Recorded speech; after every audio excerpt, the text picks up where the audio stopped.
那天下午，公公张国华把我叫到书房，关上门后，他从抽屉里拿出一张银行卡，放在桌上。小雨，这里有470万，你拿着。他的声音很平静，但我听得出来有些颤抖。我惊得说不出话来，手都在发抖。爸，这是什么意思？你家里的事我都知道了。公公看着我的眼睛，你父亲和弟弟的医疗费，这笔钱够了。我的眼泪一下子涌了出来，但公公接下来的话让我更加震惊。但是有一个条件，他的表情变得严肃起来。你千万不能告诉志强，一个字都不能说。如果让他知道了，我会立刻把钱收回来。为什么？我哽咽着问。公公没有回答我的问题，只是重复了一遍，记住，千万不能让他知道。那一刻，我虽然得到了救命钱，心里却涌起了无数个疑问。公公为什么要帮我？又为什么要保密？这个秘密在接下来的2年里成了压在我心头的一块石头。大家好，开始今天的分享之前，希望你能给人间烟火点个订阅，我将会分享更多优质的内容。我叫林小雨，今年26岁，嫁给张志强1年多了。说起我们的婚姻，外人都羡慕我嫁了个好人家。张家在我们这个城市算是有钱人，公公张国华白手起家，做建材生意发了家。丈夫张志强人也不错，对我很好，在公公的公司里上班，收入稳定。可是只有我自己知道，这个看似完美的婚姻背后，我承受着多大的压力。我出身普通，父亲是工厂的普通工人，母亲在小区里做保洁，弟弟林小博比我小4岁，正在上大学。虽然张志强从来没有嫌弃过我的家庭，但我总觉得自己配不上他。每个月发工资后，我都会偷偷给家里赚一部分钱。父母年纪大了，身体不好，弟弟上学也需要钱，但这些事我从来不敢告诉张志强，我怕他觉得我是为了钱才嫁给他的。结婚1年来，我一直小心翼翼地维持着这个秘密，直到那个电话打来。那是个周2的下午，我正在公司加班做账，母亲的电话突然响起，电话里传来她哭泣的声音：小雨，你爸在工厂出事了，机器压到了腿，现在在医院抢救。我心里咯噔一下，立刻请假赶到医院。父亲躺在病床上，腿上打着石膏，脸色苍白。医生说需要做几次手术，康复期至少要半年，费用大概需要30万。我刚想办法筹这笔钱，更大的打击又来了。弟弟林小博突然从学校赶回来，脸色很难看。他拉着我到走廊里说：姐，我可能生病了。什么病？我心里有种不好的预感，肾病，而且比较严重。弟弟的声音很小，医生说需要马上手术，后续还要长期治疗。我感觉天塌了，弟弟才21岁，正是最好的年纪，怎么会得这种病？接下来几天，我陪着弟弟跑了好几家医院，得到的结果都一样。医生说这种病不能拖，越早治疗效果越好，但费用也很高。手术加上后续治疗，至少需要450万，加上父亲的医疗费，我需要筹到480万。这个数字对我来说就是天文数字。我一个月工资才8000块，就算不吃不喝，也要工作50年才能攒够这么多钱。我想向张志强开口，但话到嘴边又咽了回去。我们才结婚1年，就要他拿出这么多钱救我的家人，我实在开不了口。而且公公张国华平时对我虽然客气，但总感觉有些距离感，我不确定他会不会同意。我开始四处借钱，我把所有的朋友都问了一遍，能借到的也就10几万。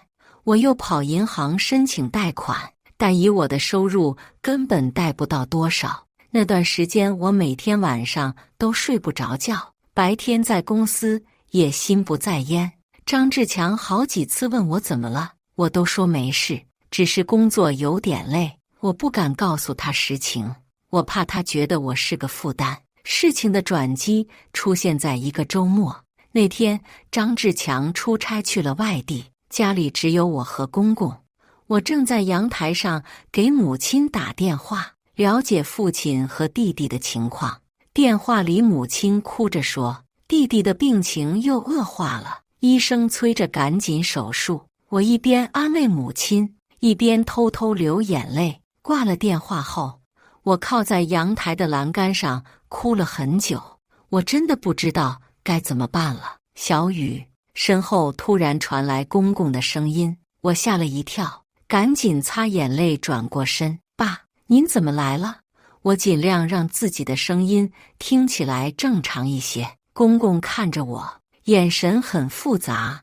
你哭什么？没事，就是眼睛进沙子了。我不敢看他的眼睛。小雨，你跟我来一下。公公转身走向书房，我跟着他进了书房，心里忐忑不安。公公平时话不多，很少单独和我聊天。坐下吧。公公指了指沙发，自己坐在对面的椅子上。我坐下后，公公沉默了一会儿，然后开口说，小雨，你家里是不是出了什么事？我心里一紧，支支吾吾地说，没有啊，你最近的状态我都看在眼里。公公的声音很平和，晚上经常失眠，白天也心不在焉。刚才我看见你在阳台上哭，还听到你打电话说什么手术，我被说中了心事，眼泪又忍不住流了下来。说吧，到底怎么了？公公的语气温和了一些。在公公的再三追问下，我终于把家里的情况全都说了出来。父亲的工伤，弟弟的肾病，巨额的医疗费。我一边说一边哭，把这段时间的委屈和绝望都哭了出来。公公听完后沉默了很久很久。我给你470万。他突然开口，声音很平静。我以为自己听错了，愣愣地看着他。我说，我给你470万。公公重复了一遍，从抽屉里拿出一张银行卡放在桌上，密码是志强的生日。你拿着。我震惊地说不出话来，手都在颤抖。爸，这怎么行？这么多钱，你家里急用，先拿着。公公站起身，但接下来的话让我更加震惊。但是有一个条件，你千万不能告诉志强，一个字都不能说。如果让他知道了，我会立刻把钱收回来。为什么？我不解地问。为什么不能告诉志强？公公没有直接回答我，只是说，你只要答应我这个条件就行，其他的不用问。我虽然满心疑惑，但父亲和弟弟的病不能再拖了。我点了点头，我答应您，记住，千万不能让他知道。公公又重复了一遍，然后转身离开了书房。我拿着那张银行卡，心情五味杂陈。我得到了救命钱，但心里却涌起了无数个疑问。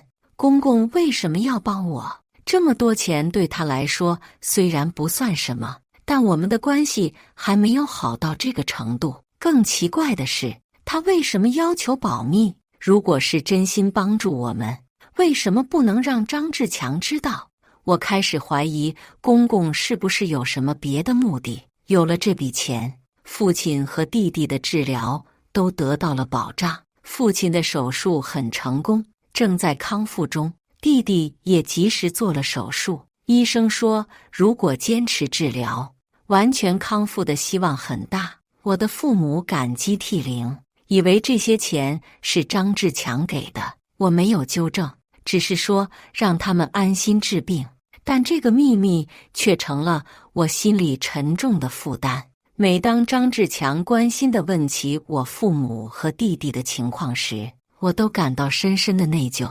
他那么关心我的家人，如果知道是他父亲帮了我们，一定会很开心。但我答应了公公要保密，只能瞒着他。更让我不安的是，我开始怀疑公公的动机。他平时对我虽然客气，但明显是有距离的。我们很少单独聊天，他也从不过问我的私事。突然间，他就愿意拿出这么多钱帮我，还要求保密，这让我觉得很奇怪。我开始胡思乱想，是不是公公对我有什么非分之想，还是他想用这笔钱控制我，让我做什么事？这些想法让我更加不安。我开始有意无意地疏远公公，平时在家里也尽量避免和他单独相处。公公似乎察觉到了我的变化，但他什么也没说，只是有时候看我的眼神很复杂。这种状态持续了快2年。这2年里，我每天都在煎熬中度过。一方面，我感激公公的帮助，父亲已经康复了，弟弟的病情也控制得很好。另一方面，我又害怕公公的真实目的，担心这个秘密被发现。我变得很敏感，总觉得张志强会看出什么端倪。我开始失眠，脾气也变得暴躁。张志强好几次问我是不是工作压力太大，要不要换个轻松一点的工作，我都说没事，但心里的苦只有我自己知道。这个秘密就像一块石头，压得我喘不过气来。直到2年后的那个春天，一切都发生了改变。那天晚上，张志强突然打电话说公公晕倒了，正在医院抢救。我赶到医院的时候，张志强正在走廊里踱步，脸色很难看。怎么样了？我急忙问。还在抢救室里，医生说情况不太好。张志强握住我的手。我爸平时身体一直很好，怎么会突然晕倒？我们在医院里等了一夜。第2天早上，医生终于出来了，但带来的消息让我们都震惊了。病人得的是肝癌，而且已经是晚期了。医生的话如晴天霹雳，从检查结果看，他应该已经患病很长时间了，但一直没有治疗。张志强几乎站不稳，我赶紧扶住他。医生，还有救吗？我颤抖着问。医生摇了摇头，最多还有1个月的时间。接下来的日子，我们轮流照顾公公。他的身体急速恶化，但精神还算清醒。有一天，公公把我和张志强都叫到病床前。我有件事要告诉你们。公公的声音很虚弱。志强，你还记得你小时候的保姆王阿姨吗？张志强想了想，记得，她照顾了我很多年。我小时候你和妈妈都忙，都是王阿姨照顾我的。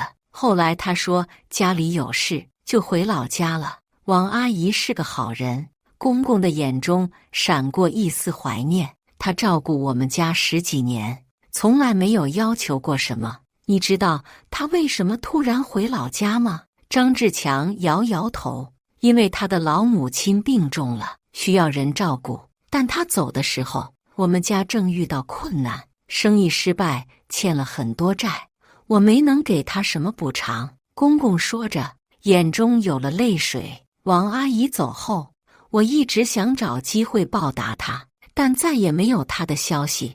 我心里突然有种不好的预感。公公看向我，小雨，王阿姨的女儿，就是你的妈妈。我和张志强都震惊了。当年王阿姨为了照顾我们家，把刚出生的女儿送回老家给奶奶带。她在我们家工作了10几年，错过了女儿的整个童年。公公继续说道。我的眼泪止不住地流下来。我终于明白了为什么公公愿意帮我，也明白了他为什么要求保密。2年前你家里出事的时候，我才知道你是王阿姨的外孙女。我觉得这是老天给我的机会，让我能够报答王阿姨的恩情。那您为什么不让我告诉志强呢？我哽咽着问。公公看着我，眼神很温柔。因为我知道你是个有自尊心的孩子，如果志强知道了这件事，你会觉得自己占了便宜，会觉得在这个家里抬不起头。我希望你们的感情纯粹，不要被这些事情影响。而且，公公的声音更加虚弱了。我也不想让志强知道，是因为我愧疚。当年王阿姨走的时候，我应该给她更多的补偿，是我亏欠了她。我再也控制不住自己的情绪，趴在床边大哭起来。这2年来，我一直怀疑公公的动机，甚至疏远他，冷淡他，但他从来没有解释过什么，默默承受着我的误解。他明明是在报恩，但我却把他想得那么坏。爸，对不起，都是我不好，我不应该怀疑您。我哭着说。公公伸出手，轻轻摸了摸我的头。傻孩子，你没有错，是我没有说清楚，让你承受了这么大的压力。张志强也哭了，他握住我的手。小雨，我们是一家人，不管什么困难都要一起面对。你为什么不早点告诉我家里的情况？我怕你觉得我是为了钱才嫁给你的。我抽泣着说。傻瓜。张志强抱住我，我爱的是你这个人，不是你的家庭条件。而且就算你家里有困难，那也是我们共同的困难。公公看着我们，脸上露出了欣慰的笑容。这就好，这就好。接下来的日子，我每天都陪在公公身边。我告诉他母亲的近况，告诉他父亲和弟弟的康复情况。公公听得很认真，脸上总是带着满足的笑容。王阿姨还好吗？公公问我。外婆去年去世了。我说，她临终前还在念叨您的好，说您是个好人。公公闭上眼睛，眼角流下了泪水。我对不起她，没能让她过上好日子。外婆没有怪您，她说那些年在您家里很开心，觉得志强就像她的孙子一样。我握住公公的手，他说，如果我能嫁给志强，就是最好的缘分。公公笑了。是啊，这就是缘分。1个月后，公公在睡梦中安详地离开了。他走得很平静，脸上还带着淡淡的笑容。在公公的葬礼上，我的父母专程从老家赶来，母亲看着公公的遗像，哭得很伤心。王阿姨说，当年在我们家的时候，最放心不下的就是你。我对母亲说，她临走的时候，爸爸答应他会照顾好你们。这么多年来，爸爸一直在找机会实现这个承诺。母亲哭得更厉害了。